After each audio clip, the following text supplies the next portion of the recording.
نحمده ونصلي ونسلم على رسوله الكريم أما بعد فأعوذ بالله من الشيطان الرجيم بسم الله الرحمن الرحيم صدق الله العلي العظيم رب العالمین ہمیں نور قرآن پاک سے منور فرمائے، آمین۔ سورہ مریم کا آغاز ہوگا۔ یہ 16ویں پارے کا چوتھا رکوع ہے۔ سورہ مریم مکی سورت ہے، ہجرت سے پہلے اس کا نزول ہوا۔ قرآن پاک کی ترتیب کے اعتبار سے اس کا نمبر 19 ہے اور نزول کے اعتبار سے اس کا نمبر 44 ہے۔ اس میں 98 آیات یعنی 98 آیتیں اور 6 رکوع ہیں۔ مریم کے معنی ہیں عابدہ، عبادت کرنے والی۔ حضرت مریم کا نام مریم اس لیے رکھا گیا کہ آپ کی والدہ نے یہ منت مانی تھی کہ میرے پیٹ میں جو بھی ہے میں اسے اللہ کی عبادت کے لیے مقرر کروں گی۔ تو جب حضرت مریم کی ولادت ہوئی تو اپنی عبرانی زبان یا سریانی زبان کے مطابق ان کا نام مریم رکھا، جس کے معنی ہے اللہ کی عبادت کرنے والے۔ بسم اللہ الرحمن الرحیم، اللہ کے نام سے شروع جو بہت زیادہ مہربان نہایت رحم کرنے والا۔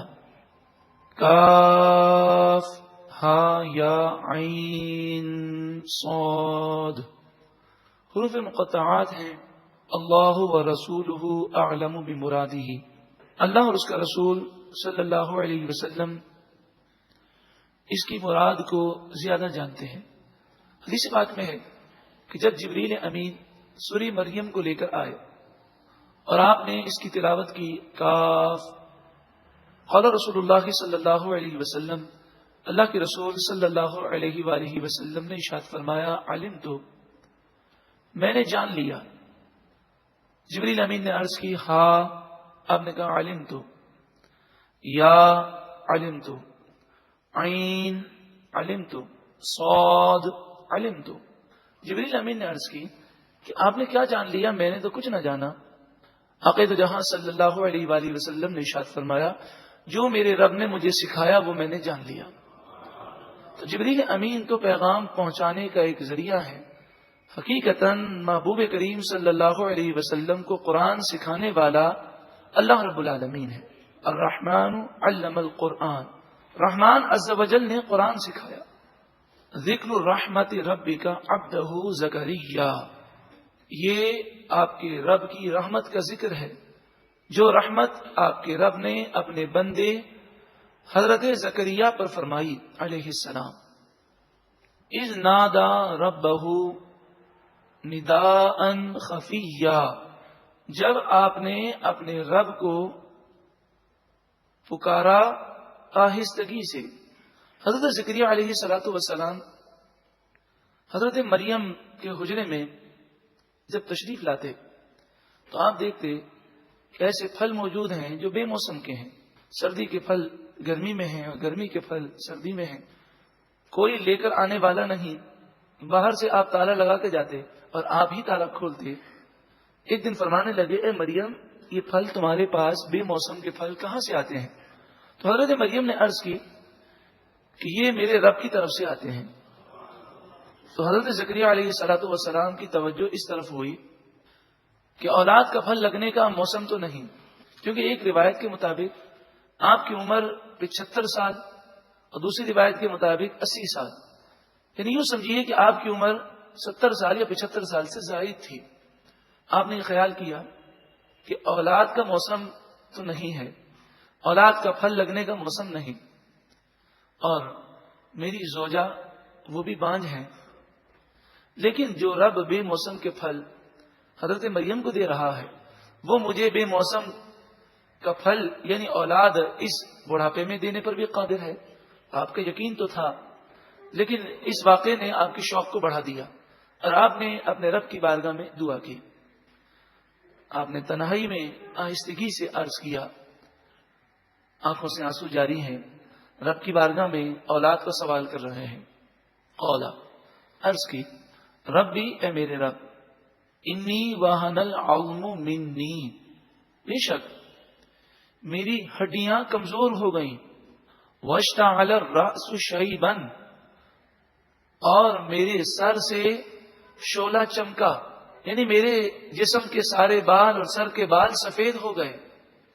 وَلَمْ أَكُمْ بِدُعَائِكَ رَبِّ شَقِيًّا، اور میں تجھ سے اے پروردگار دعا کر کے کبھی نامراد نہیں ہوا، یعنی تو نے ہمیشہ میری دعائیں قبول کی ہیں. گو کہ میری ہڈیاں کمزور ہیں، بڑھاپے کی وجہ سے میرے جسم کے سارے بال سفید ہو گئے، لیکن تو میری دعاؤں کو قبول کرنے والا ہے. وَإِنِّي خِفْتُ الْمَوَالِيَ مِنْ وَرَائِي، اور بے شک میں اپنے پیچھے اپنے رشتہ داروں سے خوف کرتا ہوں کہ میرے جانے کے بعد وہ دین اسلام کا نقشہ بدلنے کی کوشش نہ کریں. لہذا تو مجھے وارث عطا فرما، مجھے بیٹا عطا فرما کہ جو دین اسلام کی خدمت کو آگے بڑھائے. وَكَانَتِ امْرَأَتِي عَاقِرًا، اور میری بیوی بانجھ ہے. فَهَبْ لِي مِن لَّدُنكَ وَلِيًّا، پس اے پروردگار اپنی رحمت سے مجھے میرا مددگار عطا فرما، یعنی میرا ایسا بیٹا عطا فرما جو دین میں میرا مددگار ہو. یرثنی، جو میرا وارث ہو. وَيَرِثُ مِنْ آلِ یعقوب، اور یعقوب علیہ السلام کی اولاد کا وارث ہو، بنی اسرائیل کو سنبھالنے والا اور انہیں گمراہی سے بچانے والا ہو. وَاجْعَلْهُ رَبِّ رَضِيًّا، اے پروردگار تو اسے پسند فرما لے، تو اسے چن لے اور دین کا خادم بنا. دیکھیے اولاد کی تمنا تو ہم بھی کرتے ہیں، لیکن ہماری سوچ میں اور نبی کی سوچ میں کتنا بڑا فرق ہے. ہم اولاد مانگتے ہیں بڑھاپے کا سہارا، کاروبار سنبھالنے والا، ہماری جائیداد کا وارث، اور یہ اولاد مانگ رہے ہیں وَاجْعَلْهُ رَبِّ رَضِيًّا، اے پروردگار ایسی اولاد عطا فرما جسے تو پسند کرے، جو تیرا پسندیدہ بندہ ہو. یعنی اولاد مانگ رہے ہیں جو آپ کے لیے ثواب جاریہ کا ذخیرہ ہو. اللہ کا پیارا کلام ہمیں ایک نظریہ دے رہا ہے کہ صرف اولاد کوئی کمال نہیں ہے. کافروں کے پاس بھی اولادیں ہیں، نیک صالح اولاد جو ہمارے مرنے کے بعد بھی دین کی تبلیغ اور خدمت کر کے ہمارے لیے قبر میں راحت کا سامان پہنچائے. یہ اسی وقت ہو سکتا ہے جب ہم خود نیک بن جائیں. جب ہماری نگاہیں پاکیزہ ہوں گی تو ہماری اولاد کے ذہن بھی پاکیزہ ہو جائیں گے. جب ہمارا دل نور قرآن سے منور ہوگا تو ہماری اولاد کے ذہن بھی قرآن کے نور سے منور ہوں گے. کیونکہ اولاد پر والدین کا اثر پڑتا ہے. جب ہم خود اللہ کے نافرمان ہیں تو پھر ہم کیسے امید کرتے ہیں کہ اولاد ہماری فرما بردار ہوگی. یا زکریا انا نبشرک بغلام اسمہ یحییٰ، اے زکریا بے شک ہم آپ کو بشارت دیتے ہیں ایک لڑکے کی جن کا نام یحییٰ ہوگا. لم نجعل له من قبل سمیہ، اس نام کو ہم نے اس سے پہلے کسی کے لیے نہیں رکھا. یعنی حضرت یحییٰ علیہ السلام کے نام سے پہلے کسی کا نام یحییٰ نہیں رکھا گیا. یحییٰ کا ایک معنی ہے لوگوں کو زندگی دینے والا. یہاں مراد ہے زندگی سے ایمانی زندگی. حضرت یحییٰ علیہ السلام کو بچپن میں نبوت دی گئی اور آپ جب 3 سال کے تھے تو آپ کو وہ عقل مندی اور دانائی دی گئی کہ آپ ایسا کلام کرتے کہ بڑے سے بڑا شخص بھی ایسا کلام نہ کر سکے. اصل حیات جو ہے وہ ایمانی حیات ہے، اصل زندگی تقوی اور پرہیزگاری کی زندگی ہے. تو یحییٰ علیہ السلام لوگوں کو وہ زندگی عطا فرماتے، ایمانی شعور کی زندگی دیتے. قال ربی، عرض کی اے پروردگار، انا یکون لی غلام، میرے یہاں لڑکے کی ولادت کیسے ہوگی. وکانت امرأتی عاقرا، حالانکہ میری بیوی بانجھ ہے، اولاد کے قابل نہیں ہے. وقد بلغت من الکبر عتیا، اور میں بڑھاپے کی انتہا کو پہنچ گیا. میں عتیا ہو گیا یعنی بہت زیادہ کمزور ہو گیا.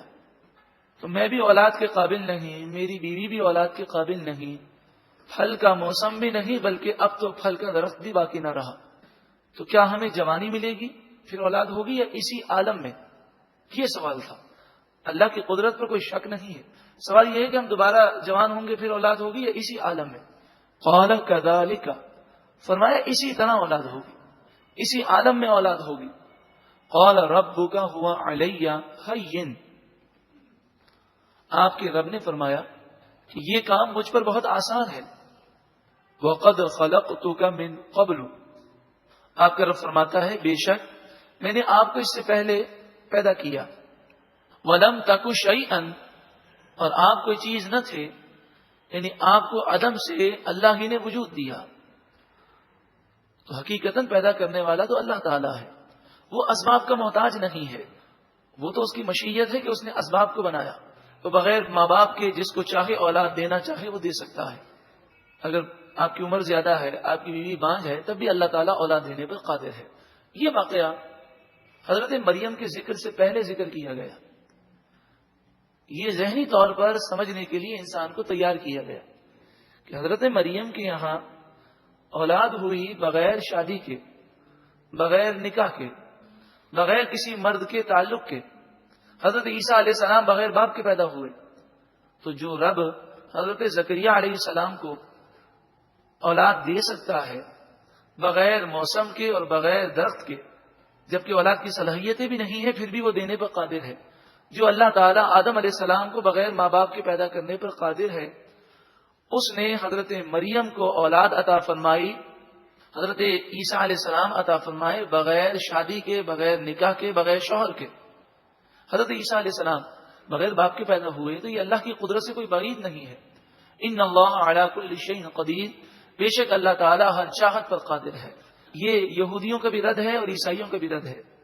یہودی نعوذ باللہ من ذالک اس بات پاکیزہ خاتون حضرت مریم رضی اللہ تعالی عنہا پر تہمت لگاتے ہیں، اور وہ نعوذ باللہ من ذالک یوسف نجار کی طرف نسبت کرتے ہیں. نعوذ باللہ من ذالک.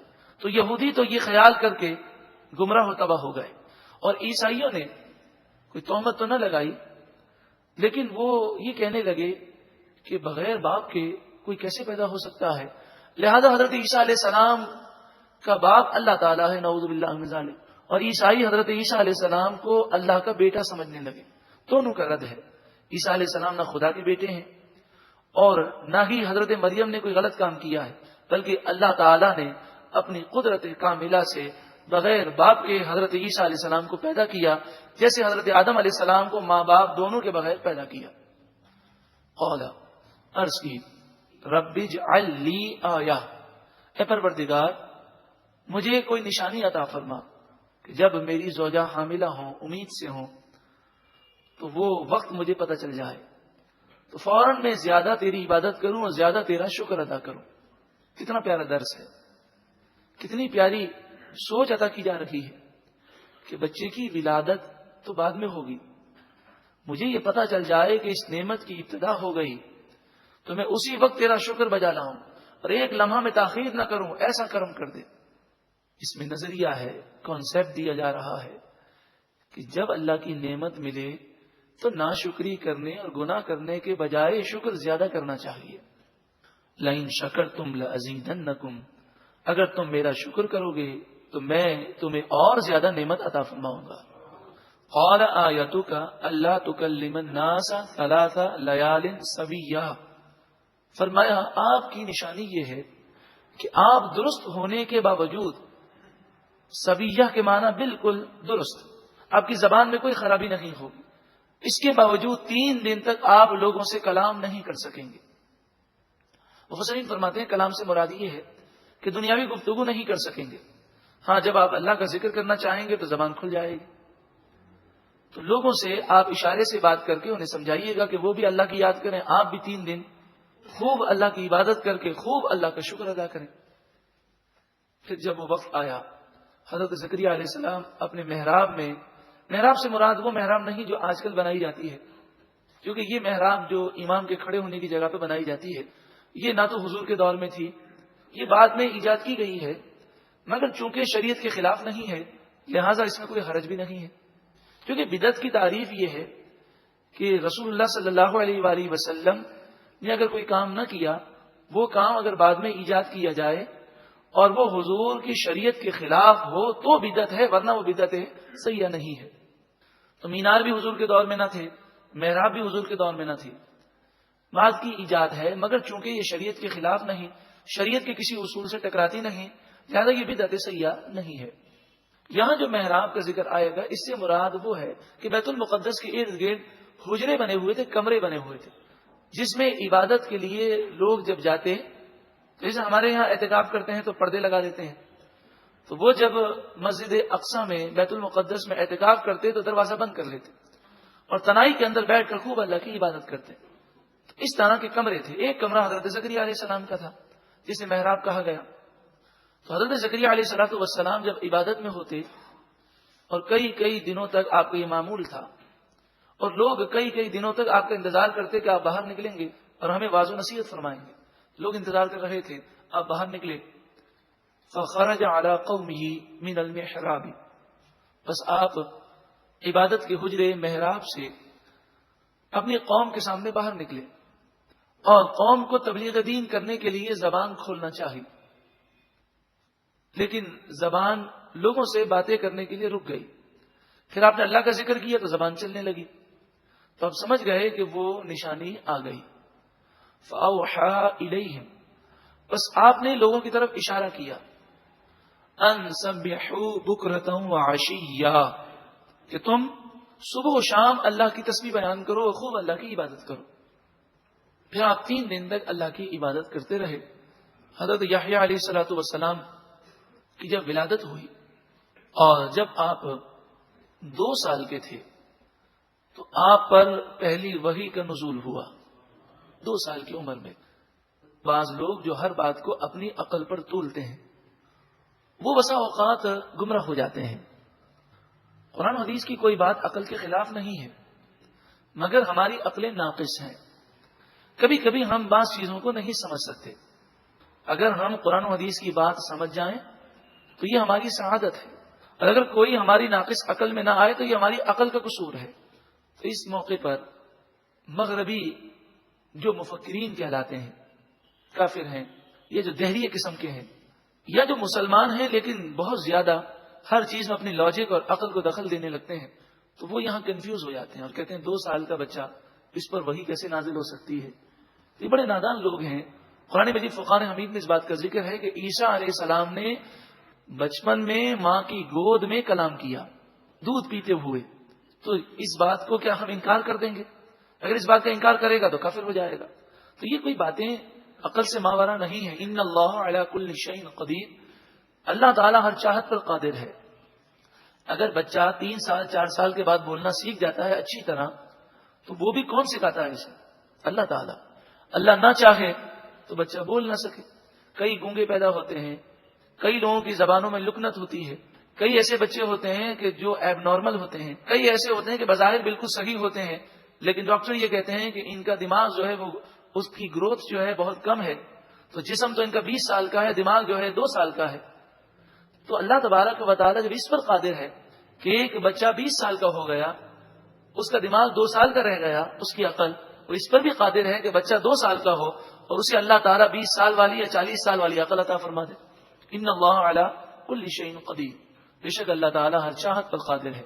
یا یحییٰ خذ الکتاب بقوہ، اے یحییٰ آپ کتاب کو مضبوطی کے ساتھ تھمیے۔ کتاب سے مراد توریت شریف ہے۔ وآتیناہ الحکم صبیا، اور ہم نے اسے بچپن میں ہی نبوت عطا فرمائی۔ صبیہ مانے بچہ، بچپنا۔ ایک قول یہ ہے کہ 2 سال میں نبوت ملی، اور دوسرا قول یہ ہے کہ 3 سال کی عمر میں نبوت مل گئی، اور آپ 3 سال کی عمر میں ایسا کلام کرتے کہ دنیا کا کوئی شخص ایسا فصیح و بلیغ اور حکمت بھرا کلام کرنے پر قادر نہیں تھا، بلکہ ایسا کلام کسی نے سنا بھی نہیں ہوگا کہ اس عمر کا بچہ ایسا کلام کرے۔ وَحَنَانًا مِن لَّدُنَّا وَزَكَاةً، اور ہماری طرف سے یہ مہربانی ہے اور پاکیزگی ہے جو ہم نے اپنے بندے یحییٰ پر فرمائی۔ وَكَانَ تَقِيًّا، اور آپ اللہ سے ڈرنے والے تھے، متقی تھے، اللہ کا خوف رکھنے والے تھے۔ تقوی اور پرہیزگاری کتنی بڑی نعمت ہے کہ حضرت یحییٰ علیہ السلام کا ذکر کیا گیا تو فرمایا وہ اللہ سے ڈرنے والے تھے. اللہ تعالی ہمیں بھی اپنا ڈر عطا فرمائے. یحییٰ علیہ السلام کی ڈر کا یہ عالم تھا کہ جب آپ پر رقت طاری ہوتی تو کئی دنوں تک مسلسل رویا کرتے. وہ برم بوالدیہ. اب بتائیے کہ نبی ہیں، نبوت ملی ہے، اس قدر بڑا مقام ہے، لیکن فرمایا جا رہا ہے وہ برم بوالدیہ، یہ اپنے والدین کے ساتھ اچھا سلوک کرنے والے تھے. والدین کے ساتھ اچھا سلوک کرنا اور ان کے حقوق ادا کرنا کتنی بڑی سعادت ہے کہ حضرت یحییٰ علیہ السلام کی خوبی بیان کی گئی کہ یہ ایسے نبی ہیں جو والدین کے ساتھ اچھا سلوک کرنے والے ہیں. ہر نبی والدین کے ساتھ اچھا سلوک کرتے ہیں. یہ خوبیاں ہماری نصیحت کے لیے ہیں کہ انسان کسی بھی مقام پر فائز ہو جائے، وہ والدین کا بیٹا ہی ہے یا بیٹی ہی ہے، وہ والدین کا بچہ ہی ہے، اسے اپنے والدین کے حقوق ادا کرنا اور ان سے محبت کا سلوک کرنا اور ان پر شفقت کرنا، اس پر یہ فرض اور لازم ہے. وَلَمْ يَكُنْ جَبَّارًا عَصِيًّا. حضرت یحییٰ علیہ السلام سرکش اور والدین کے نافرمان نہیں تھے. والدین کی نافرمانی کرنا اور سرکشی کرنا یہ خوبی نہیں بلکہ ایک بہت بڑا عیب ہے. حضرت یحییٰ علیہ السلام اس عیب سے پاک ہیں. وَسَلَامٌ عَلَيْهِ يَوْمَ وُلِدَ. جس دن وہ پیدا ہوئے اس دن ان پر سلام. وہ یوم یموت، اور جب انہوں نے وصال پایا، ان کی وفات ہوئی، اس دن بھی سلام. وہ یوم یبعث حیا، اور جب وہ زندہ ہو کر کل بروز قیامت اٹھائے جائیں گے اس دن بھی سلام. 3 موقع ہیں: پیدائش، وصال، کل بروز قیامت اٹھنا. تینوں موقعوں پر آپ پر سلام بھیجا گیا. مفسرین فرماتے ہیں یہ 3 موقع بڑے اہمیت کے حامل ہیں. اسی لیے مسلمان جب نبی اکرم صلی اللہ علیہ وآلہ وسلم کا ذکر کرتے ہیں تو یوم ولادت کا ذکر کرتے ہیں، یوم وصال کا ذکر کرتے ہیں، اور پھر قیامت کے دن نبی اکرم صلی اللہ علیہ وآلہ وسلم جب جلوہ افروز ہوں گے تو سب یہ جانتے ہیں کہ سب سے پہلے حضور صلی اللہ علیہ وسلم میدان قیامت میں تشریف لائیں گے. آپ کے دائیں ہاتھ میں حضرت صدیق اکبر کا ہاتھ ہوگا، بائیں ہاتھ میں حضرت فاروق اعظم کا ہاتھ ہوگا. حدیث پاک میں اس طرح ذکر ہے. اور پیچھے جنت البقیع اور جنت المعلا کے مسلمان مدفون ہوں گے، اور اس طرح اس شان کے ساتھ نبی اکرم صلی اللہ علیہ وسلم میدان محشر میں تشریف لائیں گے. اس سے یوم ولادت کی اہمیت کا بھی اندازہ ہوتا ہے اور یوم وصال کی اہمیت کا بھی اندازہ ہوتا ہے کہ یوم ولادت دنیا میں آنے کا دن ہے اور یوم وصال اپنا مشن مکمل کر کے اللہ کی بارگاہ میں حاضر ہونے کا دن ہے. نبی کے لیے دونوں دن مبارک ہیں.